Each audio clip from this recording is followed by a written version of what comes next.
What's up, people? Welcome back to the BCMA podcast. That's the Black Clover Martial Arts podcast. It's your boy Lucky from Lucky's Muay Thai. This is episode number 48. If you like the show, keep the like, hit the subscribe button, tell a friend.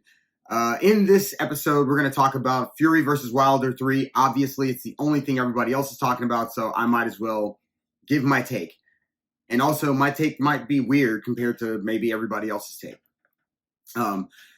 But first, if you like the show, keep the like, hit the subscribe button, tell a friend. If you want to stop by the gym, the glorious, illustrious, Miami's finest, Lucky's Muay Thai, now's the time. For the rest of the month, October, we're giving you 25% off your first month if you join before the 31st, including the 31st. So hit us up, www.luckysmt.com, and we'll have you in. If you like it, we'll sign you up. That's what we do. 25% off this month. Come by and see us. www.luckysmt.com. I'll see you soon. Okay. I guess we got to talk about Fury versus Wilder 3 now. Everybody's talking about it, but I'm going to give my take. And my take, like I said, might be a little bit different than everybody else's. It was a great fight. Was it one of the greatest fights? I guess we'll talk about that in a minute. But first, what do we see? We saw Wilder get busy with the jab. He was working the jab with the body, which I love. Everybody that knows me knows I love that. Jab the body. Stabbing jab. I always like to follow it up later, but he was doing that. And then he was working some like liver shots, some hooks to the body. He was doing some new things, which I really love. But he did the stabbing jab a lot in the first round, which was basically all that was done. There wasn't much happening. Second round, we got a little bit more busy. But by the third round, Tyson Fury's boxing had sort of done what it needed to do. He had landed this uppercut, right hand to the ear. Deontay Wilder goes down, but was able to, listen, man, credit to this dude's heart, which we'll talk about that later too. But he got up, he survived the round. We move on to the fourth round. Wilder now, in these clinches, has some success, which is kind of bizarre. Because that's not his game, right? His game is to clock you with that long shot from way out, or even club you, but long, man. I think it's a chance to travel a bit. So they're tight in these clinches, and he's able to club Tyson Fury over the sort of the back of the head, back of the ear. Regardless, it was enough to knock him down twice in the round. Tyson Fury, again, was able to get up, move, clinch, do all those things that he needs to do, in the bell rang, and the fight, moves on to the fifth and sixth and so forth. After the fourth, where there was some stuff landed over and, back and forth, Tyson Fury landed, I think, a few more clean shots. He landed a hook early that I thought was like, all right, why didn't Wilder defend from that? I don't know. But I don't think it was close after that. So if you want my take, here's what I believe. After the fourth round, Deontay Wilder was there. He was outboxed consistently through the rest of the fight. He was out-clinched, which, for those of you that don't know, clinching is a part of boxing. It is a part of Muay Thai. It is a part of the game. It is a part of MMA. If you cannot clinch, you might have a hard time with a person that can. Guys that like to get in tight and grab a hold of you. And they like to manipulate where you go. And that was what Tyson Fury was doing. And at the moments he wasn't clinching, he was throwing these shots, and sometimes Deontay Wilder, a lot of times, would duck into or underneath Tyson Fury's arms, or he would pull him. Listen, the man was masterful at the clinch. He was doing his best James Toney impersonation. If you don't know who James Toney is, I suggest you go watch highlights. But he wasn't just masterful in his manipulation in the clinch and the wrestle, right? He's wrestling over the ropes. He was masterful in his boxing on the entry. He was masterful in the inside dirty boxing in the clinch. The entry stuff, people thought, I'm reading stuff online. People are nuts, man. People were like, oh, it was sloppy. It was this and that. Go back and watch the fight. Watch the highlights because, they slowed everything down. You get a better chance to see. This man was extremely accurate entering into the clinch. On the times he wasn't accurate, it was because Deontay Wilder was ducking underneath, or he was attempting to swing back. and it became a little sloppy because of that. But he would land these long shots on the walk, grab the clinch. He would work the body sometimes in the clinch. He would come back upstairs. He would work the uppercut in the clinch. Deontay Wilder, too, went to the body, tried the uppercut. He tried these things, but I think because these are new wrinkles to his game, he wasn't able to implement them, over the long term, over the entire fight as a whole. And as I said, I don't think it was close after the fourth. I think Deontay's heart was big. I think the crowd held him up. I think that he was what a champion is supposed to be. But everything that he did, Fury did better. And not only that, Fury was able to do things differently that Deontay hadn't seen.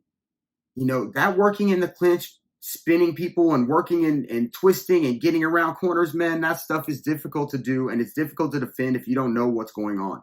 I think the knockout, knockout in the ninth, is that what it was? The 10th, ninth? Knockdown, when he turned the corner on Deontay and cracked him in the ear, like, Deontay didn't know. He didn't know where he was. Listen, this man was extremely accurate, so let's not get it twisted. Yeah, there is some slop in there, but I think a lot of that stuff was on purpose. He was throwing things, at times because he wasn't using the same feints he had been using prior. He was feinting, but not nearly as much. So he also would fling some things out there that weren't necessarily the most beautiful to enter into this clinch when he wanted to, but let's not be, let's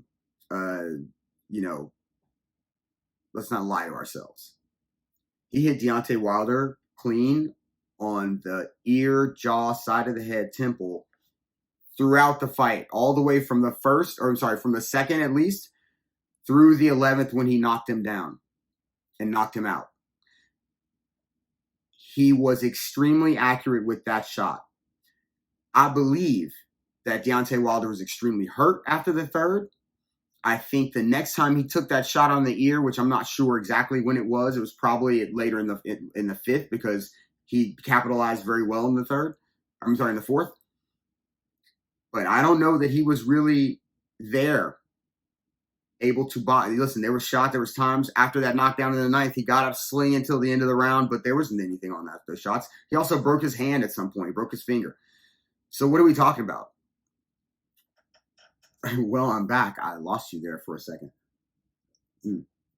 So what I'm saying was the fight was extremely entertaining. It was what people wanted to see. But it wasn't close.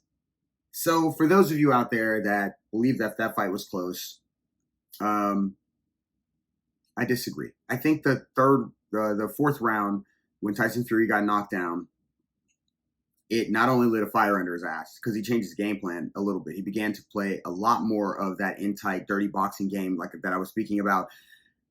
But as I said, those shots were not really clean shots. Maybe he took a little longer to just gather himself. I'm not saying his equilibrium wasn't off. He could have been finished in that round.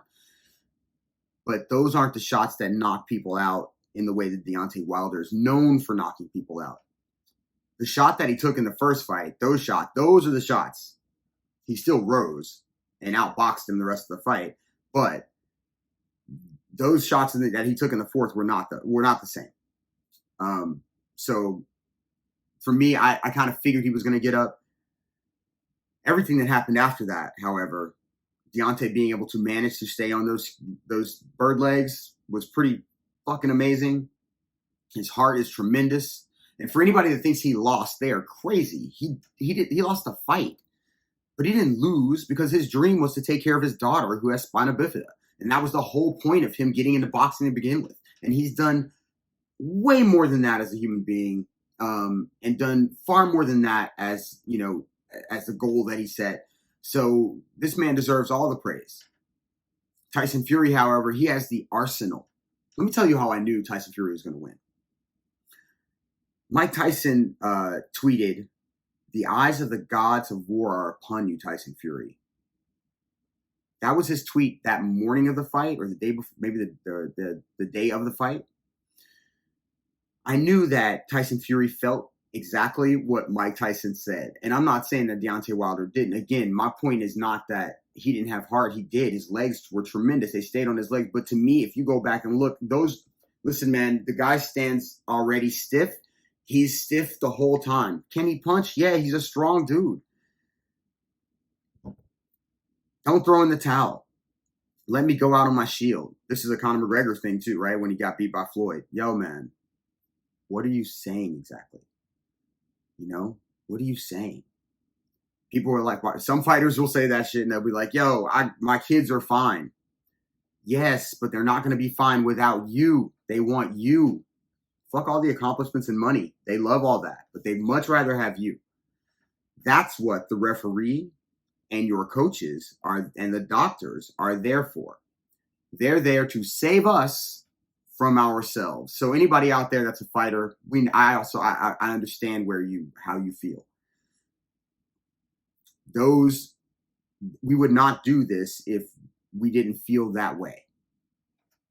For those that are listening, I'm sorry that might be news to you, but we feel like whatever happens will happen. If you watch Adesanya versus, oh my God, I don't remember. Kelvin Gastelum. He's standing in the corner saying, I'm willing to die. This is a common theme. This is not new. This is what we feel like. That's why there are referees, judges, doctors, et cetera, whoever, coaches there to save us from ourselves. Could they have stopped the fight earlier? Yeah. Would we have been as excited? I mean, I'm sure we all would have been like, man, that was a great fight. You know, Deontay got stopped again. I don't know, man. Is it worth it? The yin, let's see if I can do this. The yin and yang of these combat sports is so real.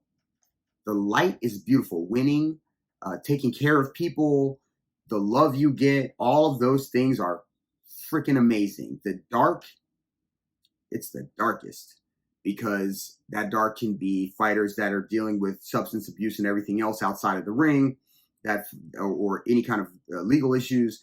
The darkness can be, promoters that book fights that shouldn't happen. We've seen a lot of that. The Evander Holyfield fight. A gentleman just died in bare knuckle who may or may not should have been in there. I mean, I don't know. There's a darkness to this. The fans scream because they like to see the violence. But there's a pain involved that the fans don't know about. So fans, please respect these dudes. Obviously, Deontay Wilder's earned a ton of respect. But there are really people out there that talk nasty about people, that fight, that compete in combat. I don't know. I don't know what the end game is. I think everybody out there is giving whatever they have. Listen, some people have off nights. You don't even know what's going to happen under those lights. Some people have heart of steel. I mean, if you want to say, look, Tyson Fury, he took those shots and those were heavy, hard, hammering shots to his head, then okay. That man's got a heart of fucking steel. He was not to be denied that night. But so is Deontay Wilder. He has a heart of steel as well. His heart was not to be denied. But sometimes, it is what it is. Some dudes are just better. And that man ended up asleep, at least for a moment. Great stoppage by the ref. Could have been stopped earlier. Which brings me to another, I didn't get to talk about this. I wrote it all out. Sometimes, just so you guys know, sometimes I write episodes and I just don't do them. I'm not feeling them. But Volkanovski Ortega, amazing fight, right? Volkanovski survived 2, maybe 3 submission attempts, a guillotine, a triangle. There might have been some kind of darce or something. I don't even know. But enough things. He survived them. But he only took like 100 strikes, something like that. Brian Ortega's face, head, and body did not survive those strikes. He survived the rounds. But he took 229 strikes, man. 229. I don't know, I don't know what everybody else feels about stuff like that. I love that, we're out there going, man, this is amazing. It is, their heart is tremendous, the way they keep going. Fuck, I love it, man. I love being in there. I love that stuff. That stuff is, I wish I was young again. But somebody's got to be out there to save us from ourselves, man. Sometimes these things aren't close and guys are just getting beat up and it's not necessary. Volkanovski even said, and you can see for yourself, they're asking Brian Ortega questions. This dude's not even answering the right questions, whatever. And they're like, yeah, he's all right. Send him back out there. All right, what's the end game? Anyway, I don't know. All I know is Tyson Fury versus Wilder 3 was an amazing fight. It could have been stopped earlier. We may not have had the amazing finish and all that, but it was a really great fight. I don't need to see it again. Wilder should take some time off. He has to learn to accept these losses. Losses suck. But the only way to get past them is to accept them. Listen, you might have some reasoning why, oh man, this happened or that happened. But that doesn't mean that you can't still accept. You have to go, man, look, this happened, that happened. Maybe I wasn't happy with his gloves. Maybe I wasn't happy with this. My suit was too heavy. But he went out there and did what he was supposed to do because my suit was too heavy. If I stub my toe on the way to the ring and my toe is broken and I don't want to tell nobody and this dude capitalizes on the fact that my toe is broken, I can't be like, yo, my toe was broken. I got to be like, yeah, man, if somebody said my toe was broken, it was broken. But that dude did everything he was supposed to do. If the guy's toe is broken, you got to take advantage of that. He came in the ring. He came in the cage. He came on the mat. He did whatever he was supposed to do. You sign the paper, you show up to fight. There are no excuses at the end unless there's just really some obvious nonsense going on, which sometimes there is. Shout out to all the combat sports warriors out there. What an amazing fight. Again, Tyson Fury has the arsenal. I don't know what you do with that. We saw him fight long. We know he has a chin. He can get up. We saw him fight close. We know he can throw combinations. We know he can wrestle. We know he can dirty box. We know he can manipulate you. We know that he is a big motherfucker. He's 6'9" or something. Good luck fighting him. Good luck. The lineal champion. And if you fight, man, like I said, shout out to you. If you're a fan, yo, just show respect, man. The nonsense, the things you all say. Ugh. Anyway, I love y'all. If you like the show, keep the like, hit the subscribe button, tell a friend. If you want to drop by the gym, hit us up, www.luckysmt.com. Come this month, get 25% off until October 31st. Looking forward to seeing you. Peace. I'm out.